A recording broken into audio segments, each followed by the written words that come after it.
Talk about, because it's obviously a big discussion right now, big conversation around Bills Mafia, Bills media, and everything else. The Stefon Diggs stuff going on. Can you talk about your relationship with him? Yeah, I love him. That's my guy. Like, what the media has blown this so far out of proportion, right? Like, we are in rookie or mini camp. Mhm. We're not playing a game for 4 months.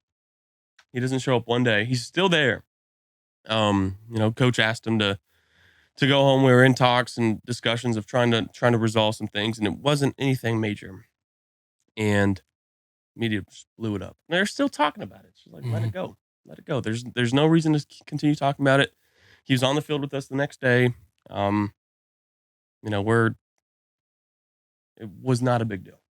Yeah, I feel like every day I get on the Bird app, somebody's trying to find one little sentence or a couple words they might have heard from somebody to whether he's. It's always like, oh, it wasn't this, but it may have been this, and someone else coming to know it wasn't that, it was this, and everybody's got their opinion, which due to social media now is broadcasted everywhere.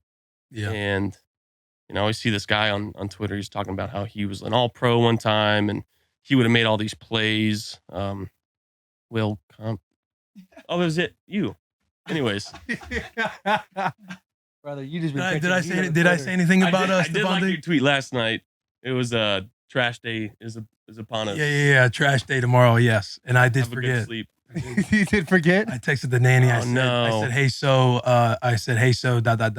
I'm not quite sure what happened from when we were talking about trash day to me leaving in the truck a couple minutes later, but I forgot to roll the trash out to the end of the curb. If you don't mind doing that for me and keeping this between us so Char doesn't find out. Because at the end of the day, the key here is I knew that it was trash day. Yeah. The key, yeah. Jeez, but you remembered. You just didn't do the action. Yeah, exactly. That's all that matters. Yeah. Yeah, the whole Stefon Diggs thing was wild. I mean, you do see stuff. I think it was like the AFC Championship game, and you could see he's getting like pretty.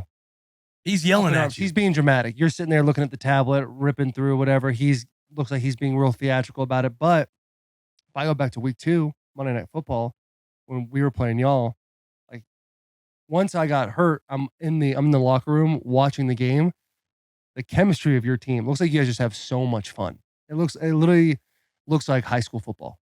Like you guys are just truly enjoying it. I texted David Lee, Questenberry, Roger Saffold, Daquan Jones. I was like, is it really what it seems like? And everyone was like, yes. So it was unique to see the whole thing of the AFC Championship and then all this stuff now. Yeah. You're like, maybe it wasn't as good as it seemed. I will say this, Steph is hyped up on game days. Mm. He'll yell at me for good. He'll yell at me for bad. Like, and I want that from him. I want him to tell me what's going on. And, but again, like when things are going good, he's yelling at somebody because he's hyped up and he wants to see somebody do something. And yeah, so, it is what it is. He's one of the best receivers in the game. That's my brother right there. I freaking love him. Mm-hmm. And everything else, it's behind us and we're moving forward. He's a guy that takes a lot of targets. And then obviously DeAndre Hopkins comes into Buffalo. He might be going there. He might be going to Tennessee. Might be going to the Patriots. But Will tells a story of Colt McCoy when he was playing with the Cardinals. And DeAndre's like, hey, just throw me the ball. Like, what are you doing? Like, pulls him to the side. If DeAndre does come to the Bills, do you think what would that do for Stefon? Would he take that and want that? Or would that be something that he'd be like, less targets for him?